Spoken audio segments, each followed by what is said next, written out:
আসসালামু আলাইকুম। এখন শুনবেন সংবাদ শিরোনাম। পশ্চিমবঙ্গে গ্রেফতার ওসমান হাদি হত্যা মামলার 2 আসামি ফয়সাল ও আলমগীর। 14 দিনের রিমান্ড, চেষ্টা চলছে আইনি প্রক্রিয়ায় দেশে ফিরিয়ে আনার। রেশনিং এর তেলে চাহিদা মিটছে না গ্রাহকের। প্রায় 4 লাখ টন তেল গ্যাস নিয়ে চট্টগ্রাম বন্দরমুখী কয়েকটি জাহাজ। গুজবে কান না দেয়ার আহ্বান মন্ত্রী। খালেদা জিয়ার শ্রেষ্ঠ অদম্য নারীর পুরস্কার নিলেন নাতনি জাইমা। সব নারী ও কন্যার জন্য নিরাপদ হবে বাংলাদেশ, আশা ডাক্তার জুবাইদার। রাজধানীর বনানীতে বহুতল ভবন থেকে ফেলে নারী গৃহকর্মীকে হত্যার অভিযোগ খতিয়ে দেখছে পুলিশ। আয়া দেই কি মহিলার হাত কাটা, হ্যাঁ 2টা ব্যালেট দিয়ে আবার পাও আবার পড়া জানি কি দিয়ে শেক দিছে। আমি আসার পরে অনেক 5-6-7 মিনিট পরে পুলিশ আসছে। এতক্ষণ শুনছিলেন সংবাদ শিরোনাম, এখন শুনবেন বিস্তারিত।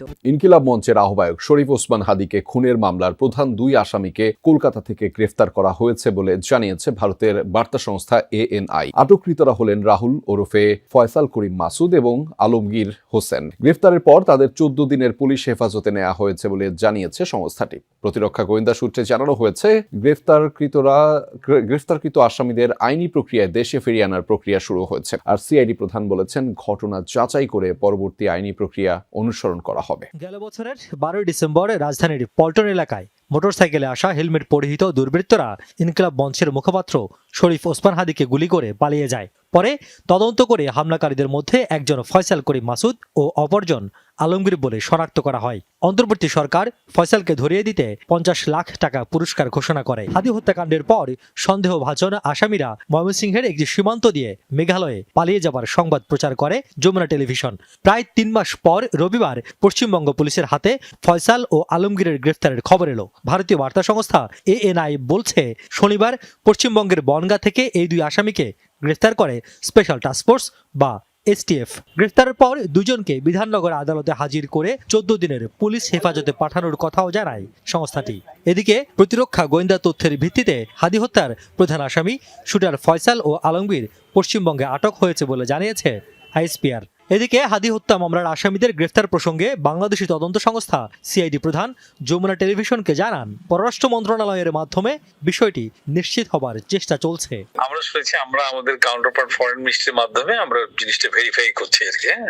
পরে তারপরে আমরা আমাদের যা প্রসেস এগুলো আমরা করবো। আমরা যেটা করতে পারি, আমরা যেটা এক্সট্রাডিশন যে চুক্তি আছে না, বন্দি বিনিময়ের অনুযায়ী আমরা জাস্ট যদি ঘটনা হয় আমরা ভেরিফাই করছি তারা যে এই জিনিসগুলো আমাদের ফরেন মিনিস্ট্রির মাধ্যমে হাই কমিশন, আমরা তো একটা যাচাই বাছাই না করে বলতে পারি। জ্বালানি তেলের জন্য হাহাকার রাজধানী জুড়ে। অপেক্ষার দীর্ঘ লাইন ঠেলে রেশনিং পদ্ধতিতে তেল পেয়ে কেউ হয়েছেন নিরাশ। প্রয়োজনের চেয়ে কম তেল পেয়ে মিটছে না চাহিদা। বাধাগ্রস্ত হচ্ছে জরুরি সেবা এবং গণপরিবহনও। মধ্যপ্রাচ্য সংকটের বাটারফ্লাই ইফেক্ট বাংলাদেশের পরিবহন খাতে ঈদের আগে নতুন বাস্তবতা। আতঙ্ক থেকে অতিরিক্ত মজুদ ঠেকাতে রাজধানীতে আজ জ্বালানি তেল সরবরাহ করা হচ্ছে রেশনিং পদ্ধতিতে, অর্থাৎ যানবাহনের ধরন অনুযায়ী নির্ধারিত পরিমাপের বেশি তেল নিতে পারবেন না চালকরা। তবু যেন কুল কিনারা নেই এই সংকটের। রাজধানীর বিভিন্ন ফিলিং স্টেশনের সামনে দেখা গেছে মোটরসাইকেল বা ব্যক্তিগত গাড়ির এমন দীর্ঘ সারি পৌঁছে গেছে কয়েক কিলোমিটার। বিভিন্ন পাম্পে জ্বালানি তেল পেতে অন্তত কয়েক ঘন্টা অপেক্ষা করতে হচ্ছে চালকদের। আবার অনেক ফিলিং স্টেশনে গত রাত থেকেই তেল শূন্য। এক পাম্প থেকে অন্য পাম্পে ঘুরেও তেল না মেলায় হাহাকার চালকদের। অনেকের শঙ্কা, সিন্ডিকেট করে দাম বাড়াতেই তেলের কৃত্রিম সংকট। যদিও হঠাৎ চাহিদা বেড়ে যাওয়াকে দুষছে পাম্প কর্তৃপক্ষ। তেল নেই দিবে না, তেল এক টোটাল বন্ধ। কিন্তু এখন আবার শুনতেছি সরকার একটা রেট দিবে, এই কারণে সব বন্ধ করে দিয়ে দিচ্ছে। রংপুর, পঞ্চগড়, পটুয়াখালী সব বন্ধ তেল পাম্প। এই তেলগুলো কোথায় যাইতে? তারা তো ডিপো থেকে তেল নিচ্ছে।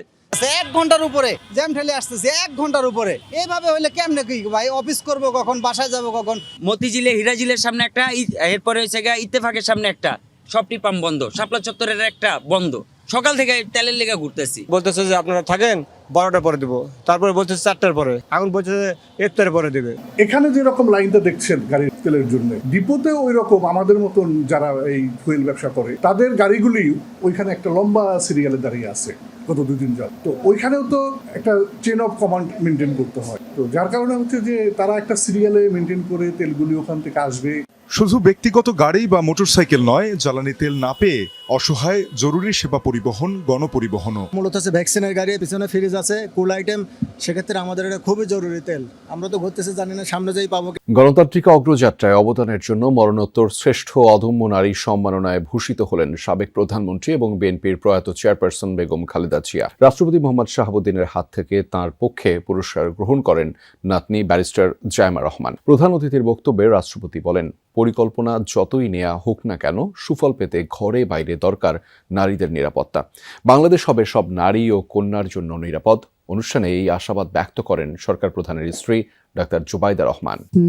মহামান্য রাষ্ট্রপতি, অধিকার, ন্যায় বিচার, উদ্যোগ সব নারীর জন্য হোক, এই প্রতিপাদ্যে উদযাপিত হচ্ছে এবারের আন্তর্জাতিক নারী দিবস। অনুষ্ঠানের প্রধান অতিথি রাষ্ট্রপতি মোহাম্মদ শাহাবুদ্দিন এবছর নারী দিবসে গণতান্ত্রিক অগ্রযাত্রায় অবদানের জন্য শ্রেষ্ঠ অদম্য নারী সম্মাননায় ভূষিত হন সাবেক প্রধানমন্ত্রী ও বিএনপির প্রয়াত চেয়ারপারসন বেগম খালেদা জিয়া। রাষ্ট্রপতি মোহাম্মদ শাহাবুদ্দিনের হাত থেকে তার পক্ষে মরণোত্তর পুরস্কারটি গ্রহণ করেছেন নাতনি ব্যারিস্টার জায়মা রহমান। এছাড়া 5টি ক্যাটাগরিতে অদম্য নারী পুরস্কার দেওয়া হয় আরও 5 বিশিষ্ট নারীকে। পরিষদের মাননীয় সদস্যবৃন্দ, আয়োজনে অংশ নিয়ে প্রধানমন্ত্রী তারেক রহমানের স্ত্রী ডাক্তার জুবাইদা রহমান দেশ পরিচালনায় বেগম খালেদা জিয়ার অবদানকে তুলে ধরেন।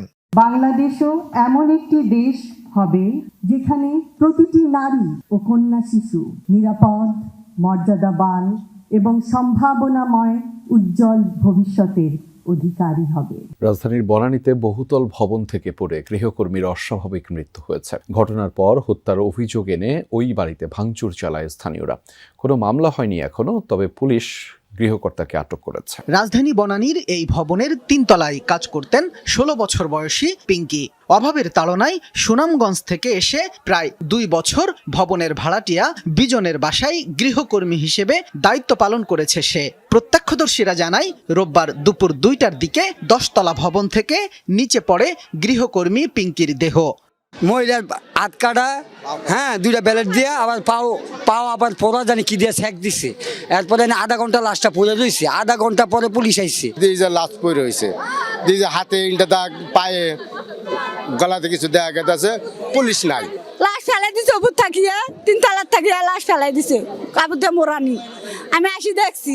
উত্তেজিত জনতা ভবনটির প্রবেশদ্বার ভেঙে দেয়। গৃহকর্মী হত্যার অভিযোগ এনে ঘটনার সুষ্ঠু তদন্ত দাবি করে তারা। একটা জীবিত মানুষ যদি 1 তলাতে পড়ক আর 5 তলাতে পড়ক, 7 তলাতে পড়ক, তার ব্লাডে পুরো রাস্তাটা ভরে যাবে না। ওই মেয়েটার একটা ফোঁটা রক্ত আছে কিনা আপনারা সহজে আগে দেখবেন। পুলিশ বলছে, প্রকৃত ঘটনা জানতে ভবনের সিসি ক্যামেরার ফুটেজ বিশ্লেষণ হচ্ছে। ঘটনার দিন ছাদে যাওয়ার ফুটেজ মিললেও পুরো ঘটনা পরিষ্কার নয়। গৃহকর্তা বিজনকে হেফাজতে নিয়েছে পুলিশ। ফল ফ্রম হাইট, যেটা মানে উপর থেকে পড়ে গেছে, পড়া সংক্রান্তেই মৃত্যুবরণ হয়েছে। তো এটা আসলে ডাক্তারি রিপোর্ট ছাড়া আসলে বলা যাচ্ছে না যে আমরা আসলে এটা তদন্ত অব্যাহত আছে।